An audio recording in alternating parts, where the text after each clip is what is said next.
Good evening. I'm Lynn Turner, and I'm serving this year as the first Vice President of NCA. And I'm delighted to welcome you to our annual Carroll C. Arnold Distinguished Lecture. This is our second capstone event for this particular conference. Before I introduce our speaker tonight, I'd like to mention that we are also webcasting tonight's lecture, as we did last night with Dr. Zarefsky's talk. So those who cannot be physically present may view the lecture in real time. And I'd like to take a moment now to welcome our virtual audience. Hello out there.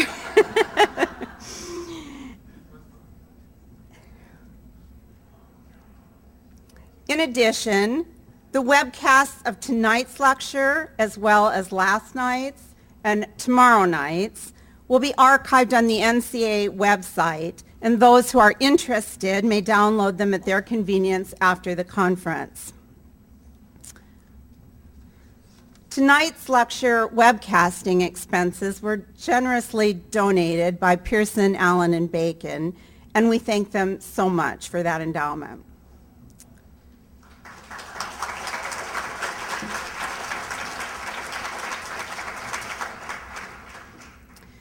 The Arnold Distinguished Lecture is one of the 3 times in our convention this year that we can all gather in plenary session. And for the Arnold Lecture, we get to hear one of our outstanding communication scholars. It's an opportunity for us to honor her and an opportunity for us to hear some of the highlights from her distinguished program of scholarship. Our speaker this evening is Dr. Patrice Buzzanell from Purdue University, where she is professor and the 2008-2010 W. Charles and Ann Redding Faculty Fellow in the Department of Communication. To be honest with you, it was difficult for me to craft a brief introduction for Professor Buzzanell. First of all, she has been a dear friend and collaborator of mine for more than 20 years. And second of all, she has a 94-page CV. It's extremely difficult to distill all of those data into a 3 to 5 minute introduction. What I decided to do is tell you 3 things. We always like to divide things into 3. 3 things I know for sure about Patrice.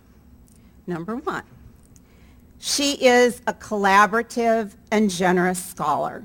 And I know this from my own personal experience in writing with her, and I know it from perusing her CV. I stopped counting after I reached 25 different researchers she has collaborated with in recent years. But more than just being a name on the author list, Patrice is a collaborator in the true sense of the word. She never ceases to think about the research. She tinkers ceaselessly, sometimes recasting entire sections as new ideas come to her. It can be kind of annoying, frankly. But she brings such passion and such enthusiasm to the work that you have to forgive her. And I have to say that every time I have ever worked, and virtually every time I've ever talked with Patrice, I have learned something from her. So she's forgiven for that constant tinkering. And that brings me to number 2. She is a true teacher. She finds enjoyment in mentoring, explaining, discussing, and challenging those who work with her in and outside of the classroom. Her bio says that she is proud of her advisees, and frankly, I haven't seen that on too many other scholars' bios. And I know her advisees return the favor. Patrice always has students, past, present, and future, lining up to ask her advice and counsel. And Dr. Buzzanell is widely known for her ability to provide sustenance to her students and advisees, both in the form of intellectual stimulation and by way of chocolates or her famous lemon drop. Number 3, Patrice is a brilliant scholar who lives her research in the most exemplary way. Her intellectual grasp is in evidence in her sustained research program focusing on work-life issues and gendered careers. She has been honored multiple times for her scholarly acumen. In addition, Patrice has lived her life navigating the tricky terrain of work and personal concerns with flair and dignity and grace. It is a genuine pleasure for me to introduce Dr. Buzzanell, who will speak to us this evening on seduction and sustainability, the politics of feminist communication and career scholarship.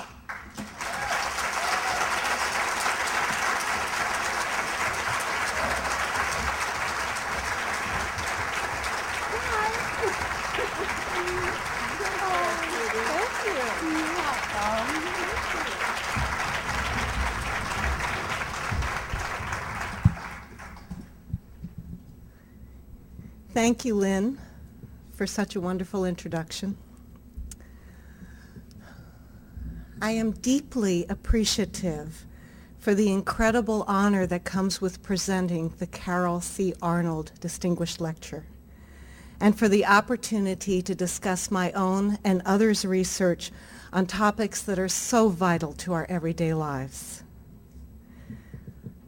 Like the tradition of Carroll Arnold, who was interested in social science, was a rhetorician, and also a philosopher, I touch upon the many different ways in which knowing, being, valuing, and engaging are so prominent in our field.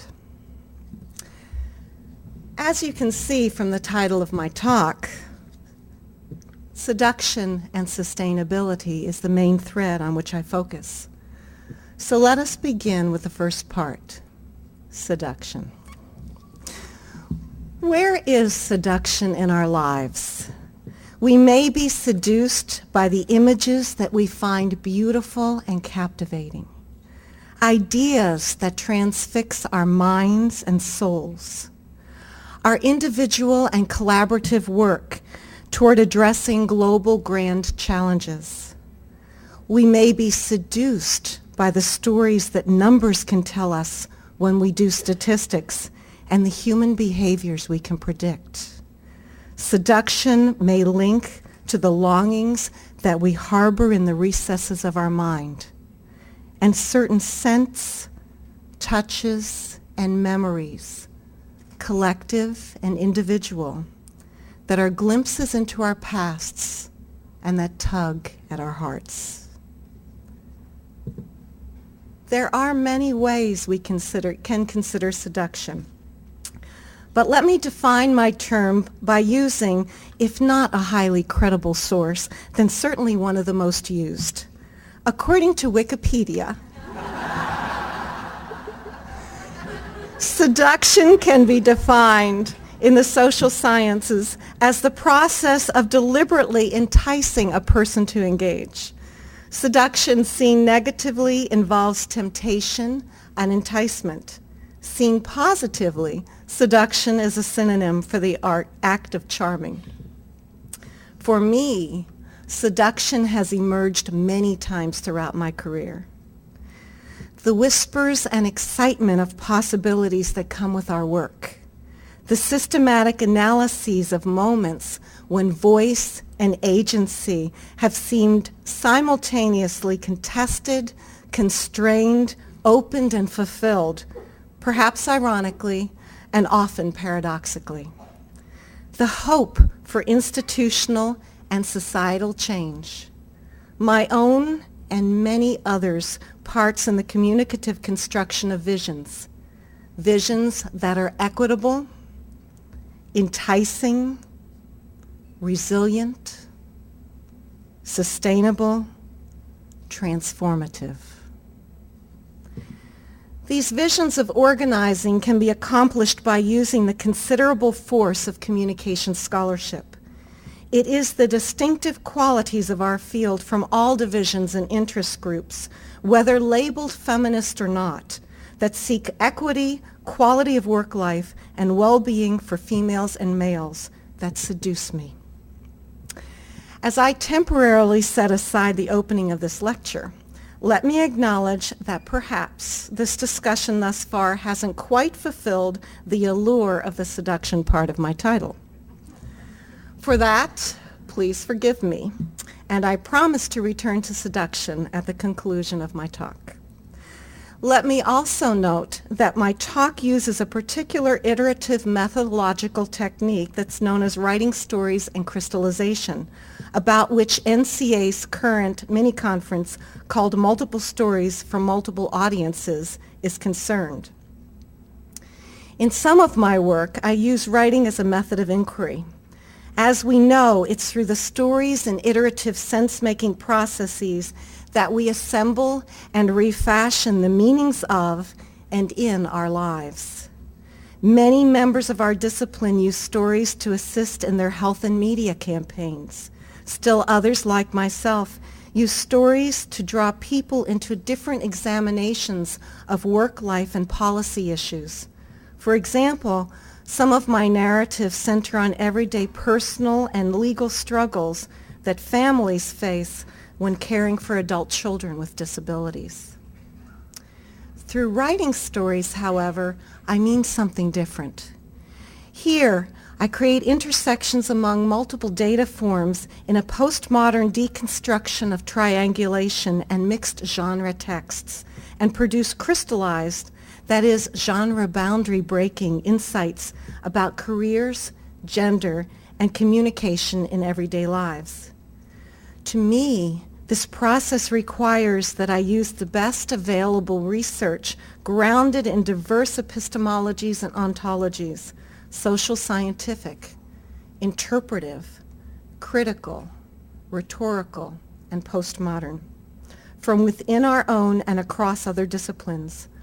I draw freely from productions from literary, artistic, and scientific genres. As such, I combine data collection and data analysis to crystallize and produce my current findings. As we move into the next sections, we'll begin by first examining the intersectionalities and politics of gender in careers. We then ponder the processes, taken for granted nature, and consequences of social orders. And finally, we return to seduction and sustainability by working through some current research projects. Part 2, intersectionalities and the politics of gender in careers. This last Wednesday, on November 10th, 2010, I received an inquiry from a reporter asking about gender in careers. Specifically, the reporter asked if I could comment on the overall atmosphere for women trying to become leaders and a broader look at the career field spectrum. What challenges are women still facing? I sighed. How does one summarize so much research? How does one sort through the empirical findings, opinion, popular media reports, controversies about the origins and natures of gendered behavior and other differences? Why are we still asking the same questions? So I crafted, and am still crafting, the story of gendered careers.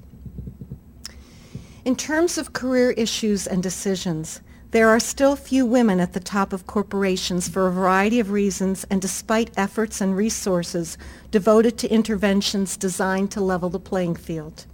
Here, career means processes and structures coinciding with advancement, recognition for quality work, and abilities to participate in decision-making.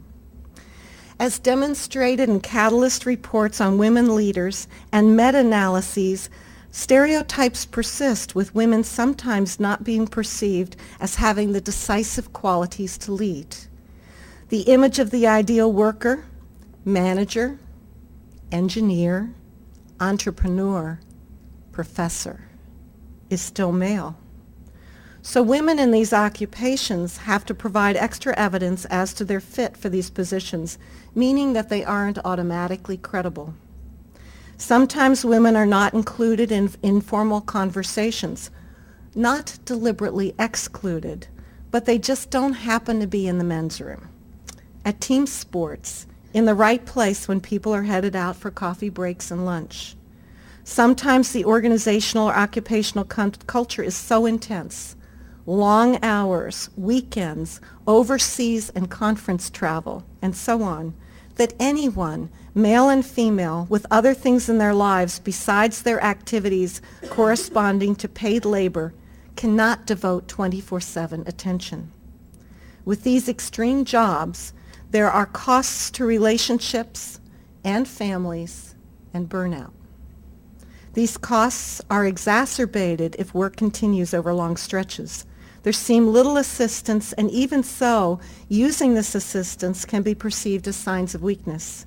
Research indicates that the optimal family structure for external career success is the traditional family where the breadwinner has a wife who takes care of home and family. But there is no comparable structure for women. If women take off time for family leaves, there are pay, retirement, and labor force reentry delay costs. There also are reputational and human capital costs. Even in social welfare states where child care and extended family leave policies with pay are normative, women aren't at the top levels in the proportion that one would assume from population and educational statistics. Thus, policies and practices may ease the craziness of combining full-time work and full-time personal life issues, but gender equity is not achieved. There are many reasons for such disparities, but one that draws upon meaning-making, linguistic choices, and framings is that policies may be written such that their use is considered a choice that one elects to exercise, not as a right to which everyone, male and female, is entitled. The reputational and material costs of choosing other than work and career can be considerable. The rewards of choosing career can also be seductive. Recent research indicates that childless single women who have a huge career advantage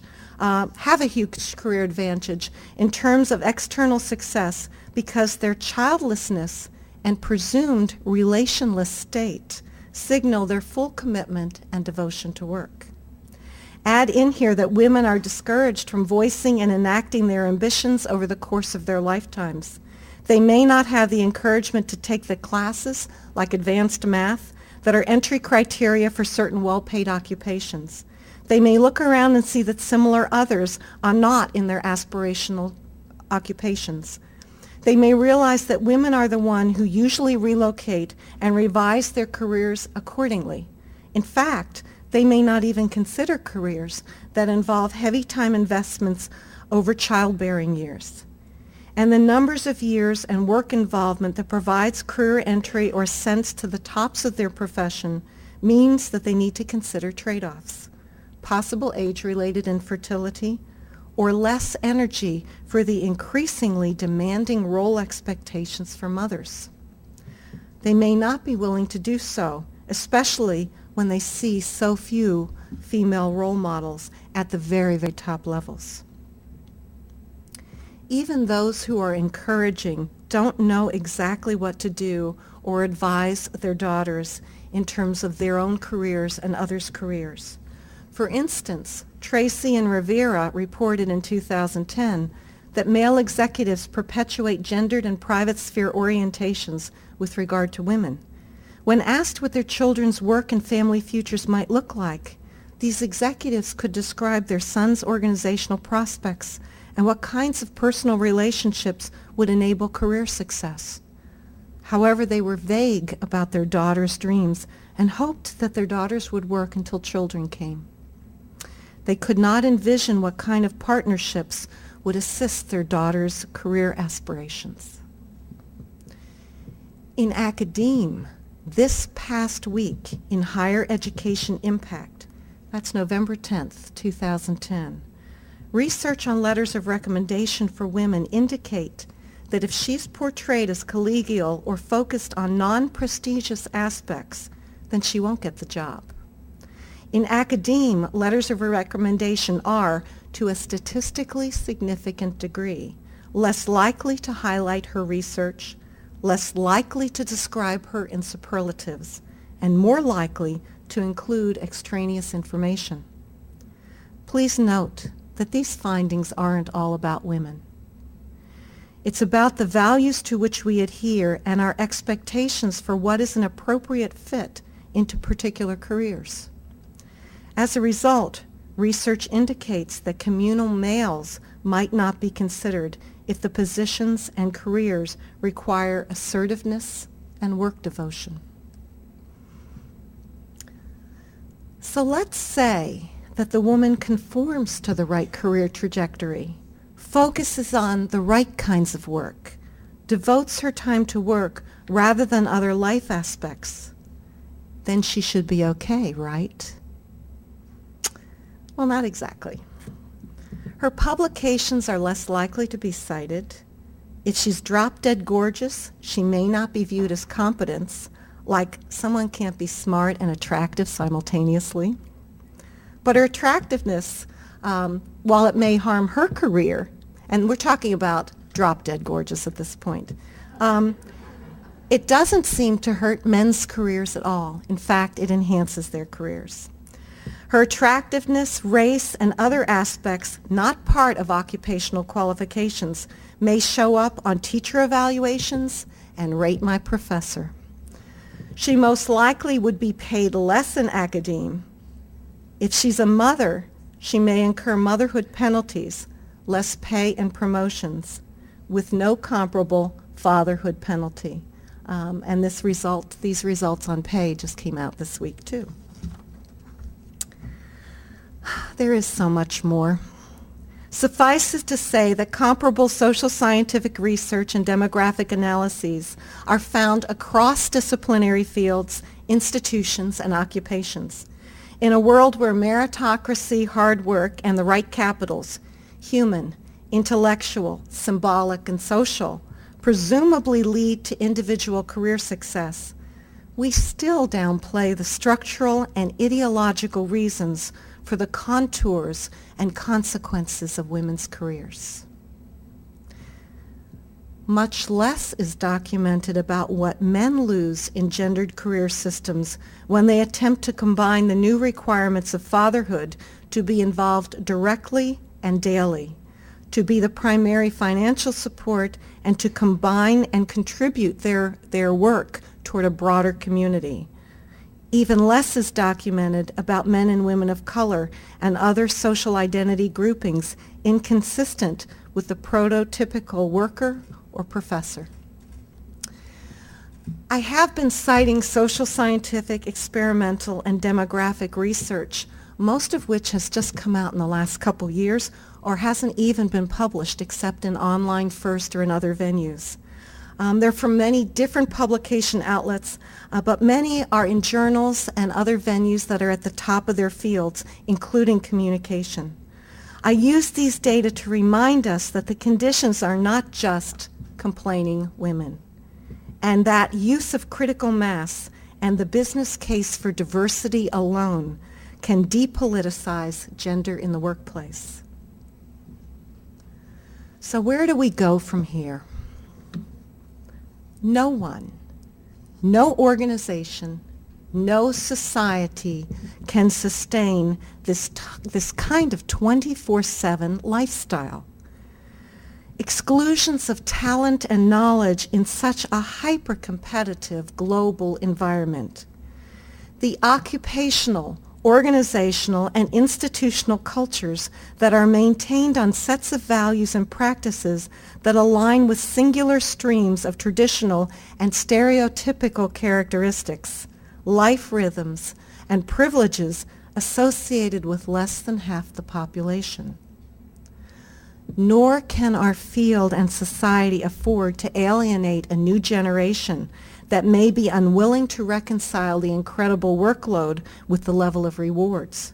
For indeed, the Collaborative on Academic Careers in Higher Education at Harvard University released a March 2010 report detailing how young faculty want to manage their work in academia with flexibility, and noted that organizational culture is an important consideration. The issues here are seduction and careers, as well as how to reconfigure work-life balance.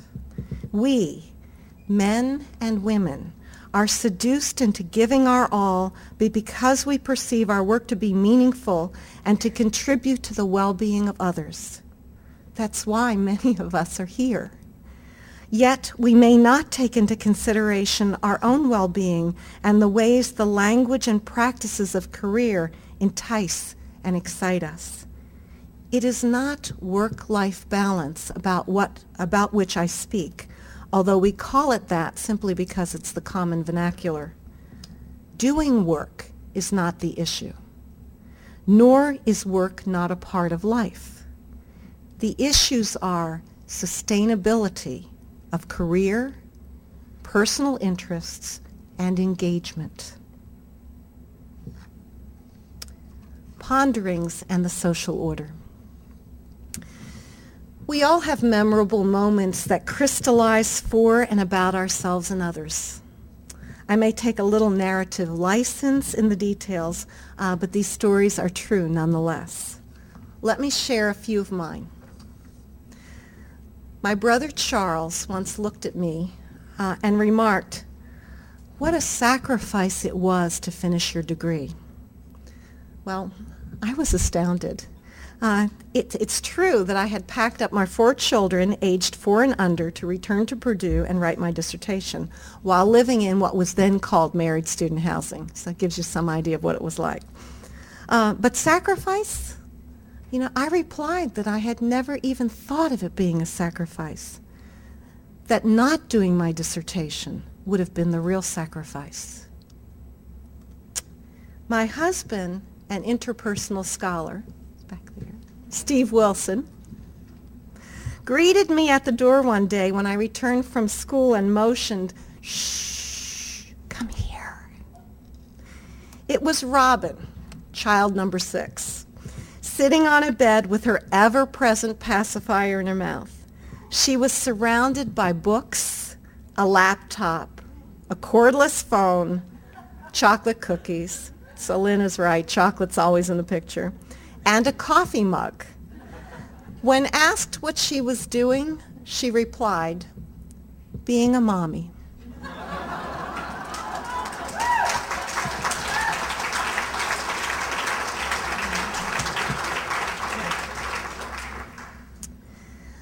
My son, my firstborn, Brendan, was barely out of his teens when he led troops during the overthrow of Baghdad and Fallujah as a sergeant in the U.S. Army. Politics aside, what struck me at the time was how he seemed so calm when he left home. I had asked him if he was worried, and he assured me that he was not. It was only in talking to his relational partner that I found out that he was incredibly worried and was setting things in order in case he did not return home from war. But he never let on to anyone. As he prepares to redeploy in early 2011, he has said simply that it's his work and his duty. I guess that's what it means to man up. Why should a woman's prioritization of work be a sacrifice? What are the priorities that women and men are supposed to have? What do we take for granted so much that we don't recognize that we could have choices? Why do we fail to see the full ranges of possibilities for our own agency and voice in our career personal lives, communities, and institutions? Why are our identities so tied with careers? This question was the starting point for my life's work. In 2001, my first refereed publication considered alternative paths and values to careers. My third and fourth refereed publications, Gaining a Voice and Reframing the Glass Ceiling, highlighted the ways that communicative approaches can address the challenges that face women and men today. Together, these articles proposed a meta-theoretical matrix of the ways different feminisms could account for and remedy exclusion. They offered very specific research questions and practices that can transform our organizing. They called us to prioritize core feminist issues: women's economic, political, social, psychic, and biological oppression, trivialization of women's concerns, values, contributions, and language, presentation of alternative viewpoints and ways of knowing as deviant and second class, and women's power to make change collectively. These articles also critiqued and repositioned less privileged values and approaches, cooperative enactment and collaboration, alternative ways of interacting, thinking, and so on, inclusion of emotion. Over the years, my inquiry has led me to study many different areas and is, as Lynn pointed out, highly collaborative. I mention only a few of the ideas and note that many of my collaborators in name through authorship and contributions to my edited books, and in spirit through discussions at conference panels and at our pre-conferences, are here in the audience. I am hugely grateful to my collaborators and co-conspirators in feminist and career scholarship.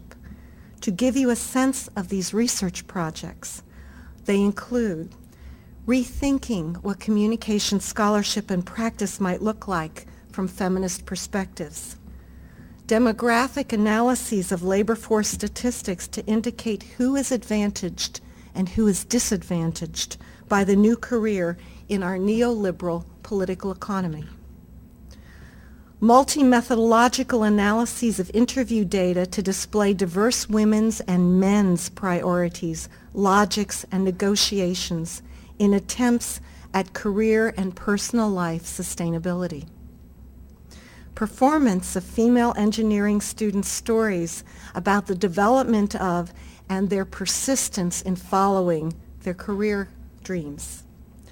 Construction of imaginative spaces where individuals who probably would never meet at all in any real or virtual venues talk about issues important in their lives.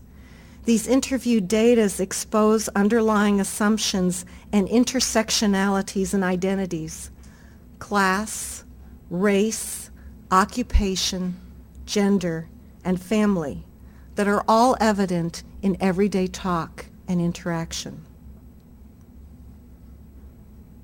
Part 4, Seduction and Sustainability. We return to seduction and its place in my scholarship. In explaining seduction and sustainability, I would like to describe my current projects and how my research unfolds. First, I've been theorizing about processes inherent in communicative constructions of resilience. By resilience, I do not simply mean individual and community capacities to bounce back after hardship, but the ways we have agency in creating our new normalcies in our lives. These processes of resilience craft new careers and stories, affirm our identity anchors, maintain and use communication networks, put our alternative logics to work, recognize the legitimacy of our negative emotions while foregrounding the positive, like hopefulness and self-efficacy. These human resilience processes are grounded in the material conditions of our lives and as such figure prominently in my engagement. Currently, I am working with diversity catalysts on our campus as part of our NSF Advanced Grant initiatives to create sustainable institutional change. We work for and with women, particularly women of color in the STEM disciplines, science, technology, engineering, and math. Our interventions are designed to create new normalcies of equity and inclusion that can benefit women and men within and across institutions of higher education. Some of my work is to facilitate sessions whereby our diversity catalysts, highly respected men and women on our campus who have international reputations in their STEM disciplines, develop broader repertoires of strategies to educate the majority. Doing so has meant that we grapple with the implications of social scientific and other research, such as Brenda Allen's Black Standpoints in Academe and Possibilities for Institutional Transformation. We engage in dissent. Here, dissenters are members of the groups to which they are opposed. They situate themselves in adversarial positions within the group by their talk, their actions, their feelings, their very being, and refuse to conform to the principles about which they are in opposition. Thus, they can be mechanisms for change from within on so many different levels. Our diversity catalysts challenge, prod, and role model ways to dissent productively. Doing so has also meant that we frame, using Gail Fairhurst's work on the art of framing and other leadership publications to get at the multiple effective ways to create interpretations of events and change initiatives that can benefit diversity, inclusion, productivity, and the premier status of a leading research institution. We work toward creating the conditions whereby we can scale up and make feminist transformation sustainable in academe. Well, these are all noble, and some might say utopian and idealistic visions. Perhaps. I can understand that view. But that doesn't mean that I must subscribe to it.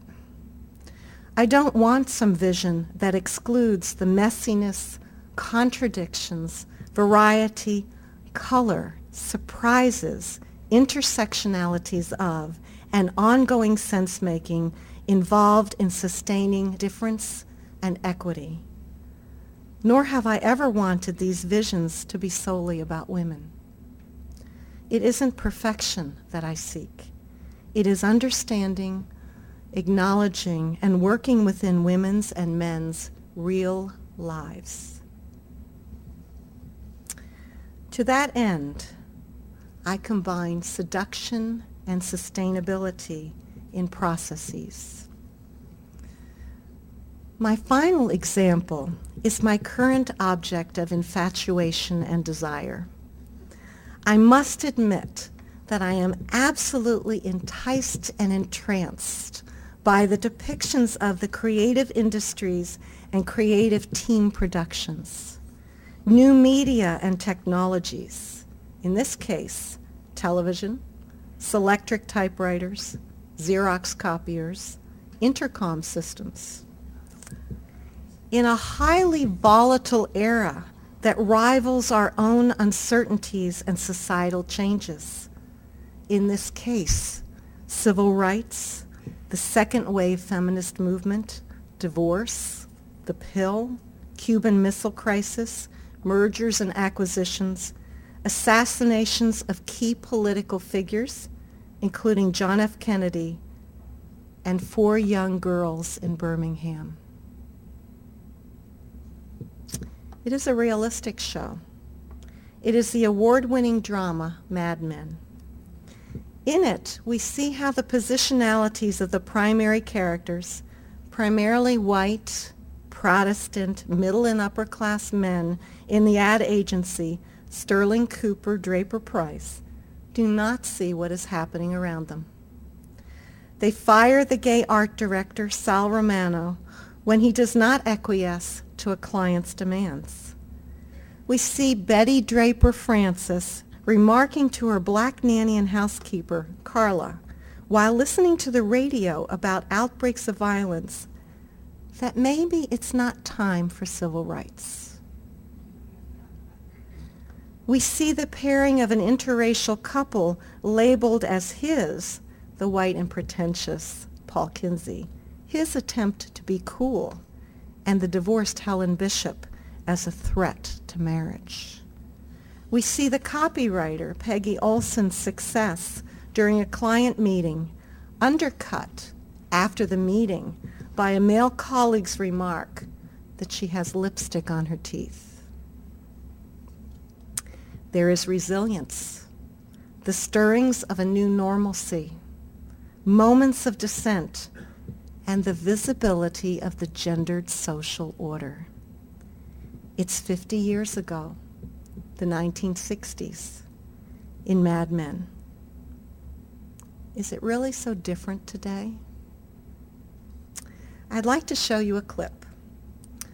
Here we see Peggy, who has been Don Draper's secretary and is now a copywriter, going into the office of Joan Harris, head secretary and now director of agency relations. I guess I should apologize to anyone who didn't see the season 4 finale, because we're going to see part of it. This is one of the scenes that concluded October 17th, 2010 in the United States. Peggy has managed to generate ideas for a potential client and signed the first advertising account that anyone at Sterling Cooper Draper Price has managed to get since losing Lucky Strike, the client that accounted for over half of the ad agency's revenues. The agency is in dire straits, and the partners have had to pony up $50,000 each to stay afloat. They also have laid off staff. The new account income is $250,000, a substantial amount in 1965. Actually, a substantial amount now. More importantly, the news that Sterling Cooper Draper Price signed a new client when so many were awaiting the agency's demise meant that they most likely would attract further business and generate more income. Peggy comes into the offices triumphant. But when she enters, she finds out that the big news is that Don Draper, her boss and creative director, is engaged to his 22-year-old French-Canadian secretary, Megan. When Don hears about the account, he says, "This is great news. We broke the streak." Peggy congratulates Don as the office continues to celebrate Don's news. This clip is what happens as Peggy and Joan get together.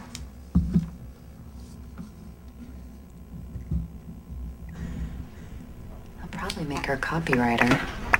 He's not going to want to be married to his secretary. Really? Is that what he meant? She admires you? Jesus. That's the way it works for some. You know, I just saved this company. I signed the first new business since Lucky Strike left. But it's not as important as getting married. Again. Well, I was just made director of agency operations. A title, no money, of course. And if they poured champagne, it must have been while I was pushing the mail cart. A pretty face comes along and everything goes out the window. Well, I learned a long time ago to not get all my satisfaction from this job. That's bullshit.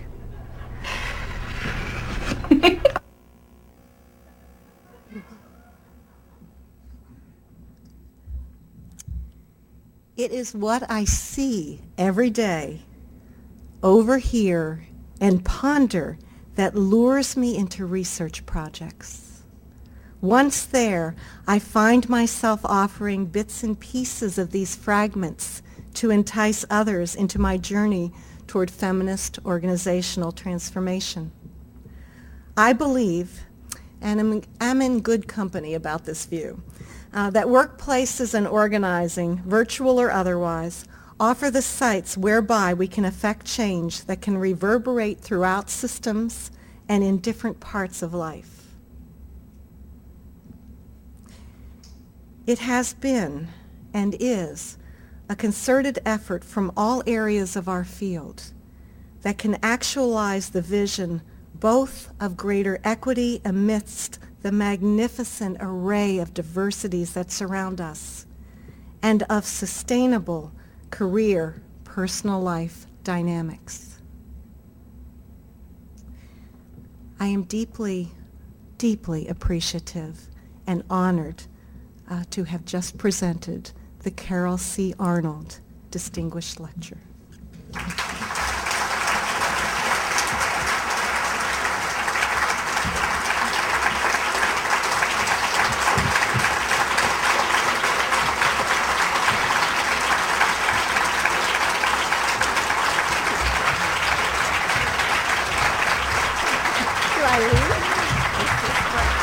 You're very honored.